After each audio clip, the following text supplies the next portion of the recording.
हाय एफएफ्टर्स, welcome back to my channel. Video को start करने से पहले अगर अभी तक आप में से किसी ने मेरे चैनल को सब्सक्राइब नहीं किया है तो प्लीज़ चैनल को सब्सक्राइब, वीडियो को लाइक और नीचे कमेंट करते हुए ज़रूर बताइएगा कि आज का ये पार्ट आप लोगों को कैसा लगा। तो चलिए अब यू आर नॉट मिस्टर के नेक्स्ट पार्ट को स्टार्ट करते हैं। लास्ट पार्ट में हमने देखा था कि मेंग्याओ को फिर से वैन किंग और लान वांगजी दोनों के ही एंड से एक बहुत सेविज सा रिप्लाई मिल चुका था, जिसके चलते वो ये समझ चुका था कि अब उसको यहाँ से जाना चाहिए और अपने बच्चे का ध्यान रखना चाहिए। दिन निकलते जा रहे थे। मेंग्याओ हर बार वही कोशिशें करता था कि लान वांगजी के पास आए, इससे बात करे, लेकिन लान वांगजी ने उसको अब रिप्लाई करना भी छोड़ दिया था, क्योंकि जिस तरीके की बातें मेंग्याओ करता था, लान वांगजी को एक चीज़ तो कंफर्म थी कि ये किसी बहुत अच्छे से जानता है माइंड गेम खेलना, या ऐसा कहो कि किसी के माइंड से खेलना, किसी के मुंह से क्या उगलवाना है या क्या अपनी बातों को दूसरे के मुंह से निकलवाना, ये बहुत अच्छे से जानता है। इसलिए इससे दूर रहने में ही फ़ायदा है।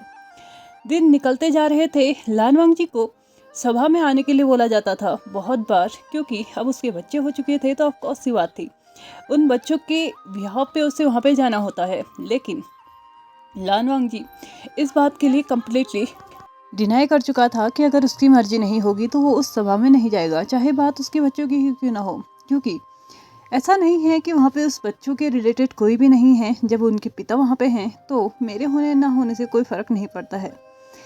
लगभग 2 साल ऐसे ही निकल चुका था। बच्चे ऐसे ही 2 साल के हो चुके थे और लान वांगजी ने कम्प्लीटली अब ना ही राजसभा से कोई मतलब रखा, ना ही राज परिवार से कोई मतलब रखा। लेकिन हाँ, अपने बच्चों का अधिकार वो किसी भी हालत में खोना नहीं चाहता था। इसलिए उसने वीलान हाउस को भी नहीं छोड़ा।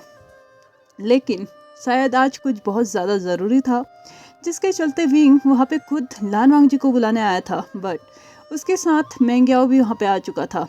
वीलान हाउस में जब वो दोनों ही पहुँचते हैं तो तब जाके दासी लान वांगजी को आके इन्फॉर्म करती है कि वो दोनों ही यहाँ पे आ चुके हैं। लेकिन वांगजी उनसे मिलने से मना कर देता है। तो तभी विंग वांगजी के इस फैसले के अगेंस्ट जाने की बिल्कुल भी हिम्मत नहीं करता और वो वहाँ से ही लौटने की सोच जाता है। क्योंकि ये बात कहीं ना कहीं सच भी थी कि बच्चों के बिहाव पे वो खुद भी वहाँ पे था। हालांकि वो महाराज भी था, लेकिन हाँ, बच्चों के पिता के रूप में भी तो वो वहाँ पे है ना।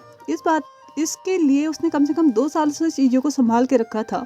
लेकिन आज वो चाहता था कि वांगजी सभा में आए, अपने बच्चों को के रिलेटेड बात करे, क्या उनकी ज़रूरतें हैं, किस तरीके से वो ग्रोन अप हो रहे हैं और आगे जाके उनकी क्या चीज़ें होनी चाहिए, किस तरीके से उनको रखा जाना चाहिए, कितनी स्ट्रिक्टनेस उनके ऊपर दिखाई जानी चाहिए और क्या क्या है जो उनके साथ अच्छी हो रही हैं और क्या बुरी हैं। लेकिन लान वांगजी ये सारी चीज़ें अपने एंड से हैंडल कर चुका था।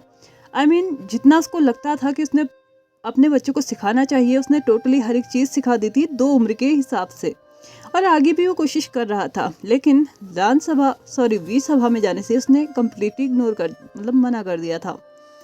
जैसे ही विंग वहाँ से लौटने वाला था तो मेंग्याओ उसको बोलता है कि शायद एक बार मुझे कोशिश कर लेनी चाहिए। तभी वो उस कमरे में एंटर करता है जिस कमरे में लान वांगजी था। लान वांगजी अपनी शार्प गेज के साथ इस वक्त मेंग्याओ को देखते हुए बोलता है कि क्या मैंने क्लियरली उस सभा में आने से मना नहीं कर दिया है, और अगर तुम्हें बात समझ में आ गई हो तो तुम यहाँ से जा सकते हो। तो तभी मेंग्याओ थोड़ा सा बातों को घुमाते हुए वांगजी के सामने रखने की कोशिश करता है। तो वो उससे बोलता है कि आपने जो फैसला लिया है राजसभा में ना आने का, हर कोई उसका सम्मान करता है। क्या आपको नहीं लगता फिर भी आपको अपने बच्चों के लिए वहाँ पे आना चाहिए? क्या ऐसा नहीं हो सकता है कि आपके इस मिसबिहेव के लिए आपके बच्चों को भुगतना पड़ जाए?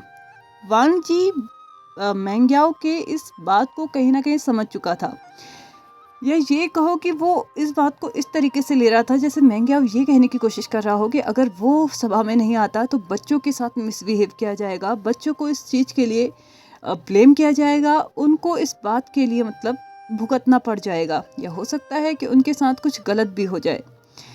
शायद ये मेंग्याओ की बहुत बड़ी गलती थी जो कि उसे अभी तक रियलाइज़ नहीं हुई थी। लेकिन हाँ, बहुत जल्दी ही रियलाइज़ होने वाली थी वांगजी के आंसर के साथ ही।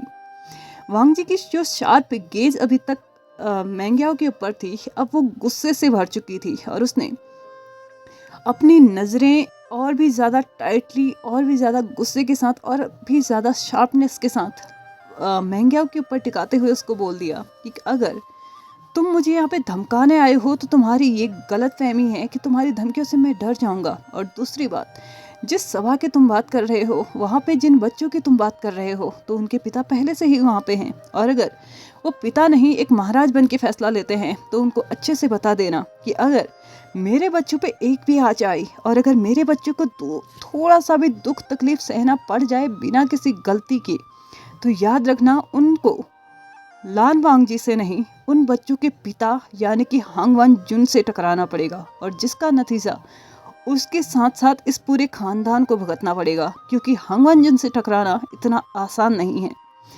लान वांगजी शायद ये पहली बार अपने नाम को इस्तेमाल कर रहा था, हांगवान जुन, जो कि उसको एक रिस्पेक्ट के साथ दिया गया था तब जबकि वो लैंड सेक्ट में था। लेकिन आज तक उसने इस नाम को इस्तेमाल नहीं किया था। लेकिन शायद आज मेंग्याओ ने उसके बच्चों के बारे में ये सब कुछ बोल के बहुत बड़ी गलती कर दी थी। और मेंग्याओ अपने आप में ही कांपने लगा था जब उसने लान वांगजी की उस गुस्से भरी निगाहों के साथ साथ उसके टाइट होते बदन को देखा था, जो कि कसे हुए हाथ उसकी बीचिन पे अभी इस तरीके से कसे हुए थे कि मानो अगर मेंग्याओ ने एक और शब्द अपने मुंह से निकाला तो शायद मेंग्याओ का सर इस वक्त उसके धड़ से अलग होके किसी जमीन के एक कोने पे जाके गिरा होगा। लेकिन मेंग्याओ तो मेंग्याओ है, यहाँ पे कहाँ रुकेगा। तो तभी वो फिर से आगे बढ़ते हुए बोलता है, क्या आपको लगता है कि महाराज के ऊपर हमें इतना प्रेशर देना चाहिए? अगर हमारे बच्चों के लिए हम वहाँ पे नहीं जा सकते तो उन्हें पैदा करने का क्या मतलब बनता है? हांगवान जुन यहाँ पे और भी ज्यादा बौखला चुके थे और उन्होंने मेंग्याओ को आंसर करते हुए बोला, मैंने तुम्हें पहले भी कहा है कि मेरे और मेरे बच्चों के बीच में आने की कोशिश मत करना, और ना ही कभी मुझे ये बताने की कोशिश करना कि एक जन्म देने वाले इंसान का अपने बच्चों के प्रति क्या क्या फर्ज होते हैं, क्योंकि ये चीज़ें मैं तुमसे बेहतर जानता हूँ और अपने बच्चों को भी बेहतर तरीके से संभाल रहा हूँ। लेकिन हाँ, मेरे इस फैसले की भी रिस्पेक्ट करनी होगी उस राजसभा को, जिस राजसभा में मेरा कोई अधिकार नहीं है। अगर मैं वहाँ पे नहीं जाना चाहता तो मैं नहीं जाऊँगा, ना ही आज, ना ही कल, और ना ही कोई मुझे फोर्स कर सकता है, क्योंकि जब तक मेरी इच्छा नहीं होगी मैं नहीं जाऊँगा। और एक बात और, अगर मेरे बच्चों को बीच में लाया गया तो शायद ये अंजाम सबके लिए बहुत ज़्यादा बुरा होगा।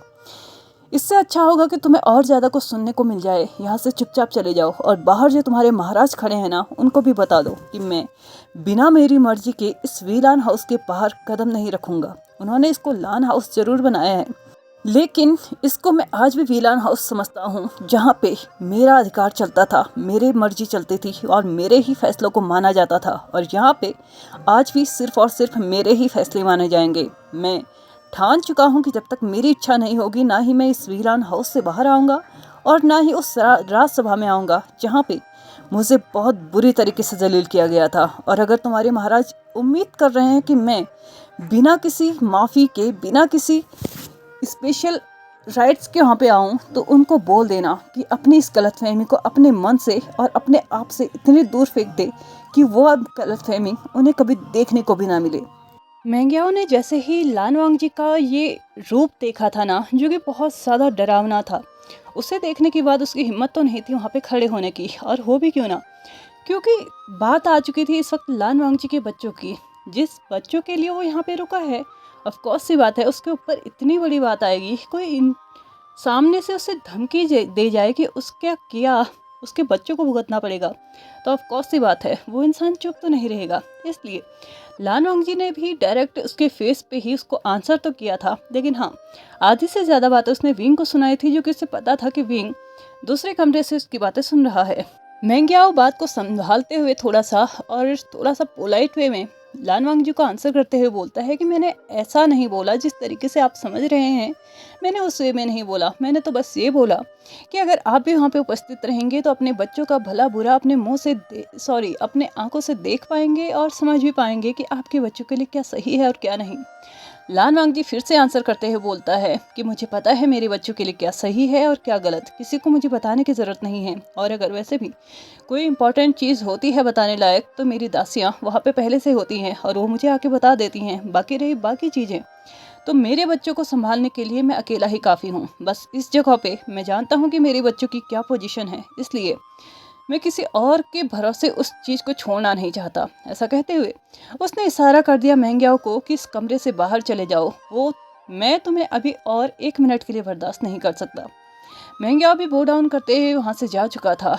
बाहर लान वांगजी का ये सारी बातें सुन के विंग बहुत ज़्यादा अजीब सा फील करने लगा था, क्योंकि एक तरीके से उसे पता भी था कि लान वांगजी का ये गुस्सा जायज़ है, लेकिन हाँ उससे मतलब लान वांगजी उसको एकदम ही छोड़ चुका है, ये उसको दर्द कर रहा था। लेकिन इसका रीज़न भी वो जानता था कि अगर उसने ही ये सब कुछ नहीं किया होता तो लान वांगजी उसके साथ होता। लेकिन क्या कर सकते हैं, किस्मत हम दोनों को ही यहाँ पे लेके आ चुकी है, तो उस चीज़ से लड़ना भी हमें ही पड़ेगा। महंग्याओ फाइनली विंग के सामने था। बोडाउन करते हुए उसे बताता है कि मिस्टर लान नहीं आना चाहते, तो विंग आंसर मतलब बिना आंसर किए ही वहाँ से जाने लगता है। महंग्याओ भी उसके पीछे पीछे यहाँ से जाने लगता है।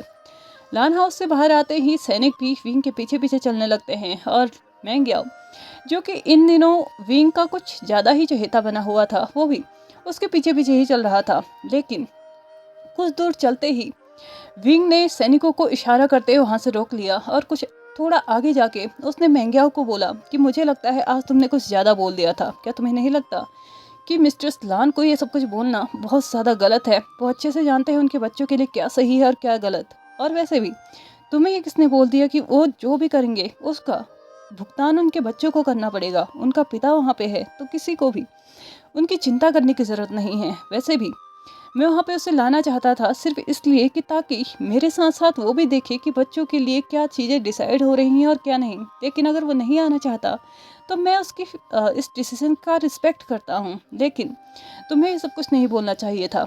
हालांकि इसके बाद उसने महंग्याओ के शोल्डर पे हाथ रखते हुए उसको ये मतलब जताया कि मैं तुम्हें यहाँ पे गलत नहीं बोल रहा हूँ। हालांकि मैं जानता हूँ कि तुम ये सब कुछ चाहते थे कि लान वांगजी भी उस सभा में आए और इसीलिए तुमने किया था, लेकिन आइंदा ऐसी चीज़ें मत करना जो कि मिस्टर लान को इतना हर्ट कर जाए। और मैं नहीं चाहता कि मिस्टर लान तुमसे कुछ ऐसा भी कह दे जिसकी वजह से तुम भी हर्ट हो जाओ। वैसे भी चीज़ें बहुत ज़्यादा कॉम्प्लिकेटेड पहले से ही हैं, उसके ऊपर से मुझे कुछ और चीज़ें संभालने को मिल जाए तो शायद मैं उन चीज़ों को नहीं संभाल सकता।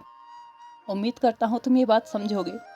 महंग्याओ ने अपनी वही स्वीट से स्माइल देते हुए विंग को श्योरिटी दी कि आइंदा से उसकी तरफ से ऐसी कोई गलती नहीं होगी। लेकिन हाँ, कहीं ना कहीं उसको एक अजीब सी फील हुई थी कि विंग ने मिस्टर स्लान के लिए यहाँ पे स्टैंड लिया। भले ही मिस्टर स्लान ने उसके साथ कितने रूड तरीके से बात की थी, ये चीज़ विंग ने उसको नहीं बोली कि उसने भी तुम्हारे साथ ऐसा बिहेव किया, बस उसको दिखाई दिया। तो लान वांगजी ने उसने लान वांगजी से क्या बोला, खैर इसमें कर भी क्या सकता है, वो क्या है एक मिस्ट्रेस, इसके ज़्यादा उसकी क्या औकात है।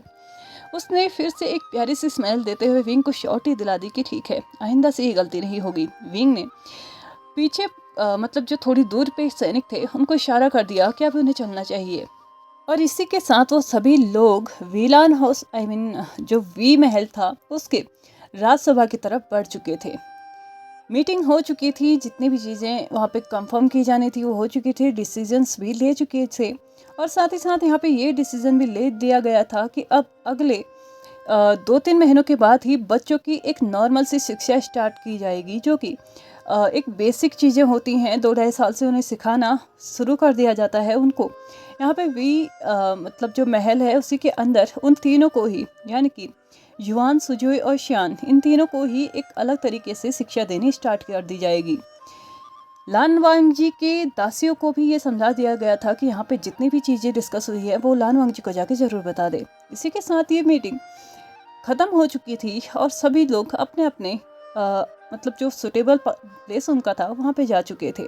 लगभग 2 दिन के बाद वांगजी जब अपने महल के गार्डन में था तो वहाँ से मतलब कुछ फूल वगैरह ले लेने के बाद वो अपने घर के अंदर वापस आता है तो वो देखता है कि युवान जो है ना वो हल्का सा मतलब नीला नीला सा होने लगा है। उसको एक मतलब हल्का सा उसका पसीना भी निकल रहा है और साथ ही साथ वो अपने मुंह से ना कुछ थूकने की कोशिश कर रहा है। उसको ऐसा लग रहा था जैसे कि उसकी जीभ जो है ना बहुत ज़्यादा मोटी होते जा रही है। और ये बात उसने खुद अपने बाबा यानी कि लान वांगजी को बताई थी। उसने पास ही में बैठे सुजुई की तरफ देखा तो वो एकदम नॉर्मल था। तो तभी युवान को लान वांगजी ने पूछते हुए बोला कि तुमने क्या खाया था या तुम्हारे साथ कुछ ऐसा हुआ था जो कि तुम्हारे साथ ये मतलब नीला पड़ना। उसको कहीं ना कहीं समझ में आ चुका था कि कुछ ना कुछ पॉइजन वाली चीज़ तो युवान ने खाई है या फिर वो उसके संपर्क में आया है। तो तभी युवान उसको बताता है कि उन्होंने ऐसा कुछ भी नहीं खाया है, बस कुछ फल थे जो कि उन्होंने खाए हैं। हाँ, वो फल काटे हुए ज़रूर थे, लेकिन सुजोई काटते हुए उसको बोलता है कि वो फल मैंने भी खाए थे, तो मुझे ऐसा कुछ भी महसूस नहीं हो रहा है। लान वांगजी समझ चुका था कि उसके बच्चे पे जहर का असर होना शुरू हो चुका है। उसने जल्दी से उसके नब्ज को ब्लॉक कर दिया, यानी कि जो आत्मिक शक्तियाँ जो उनकी थोड़ी थोड़ी सी ग्रो हो रही थी, उसको वहीं पे ब्लॉक कर दिया गया।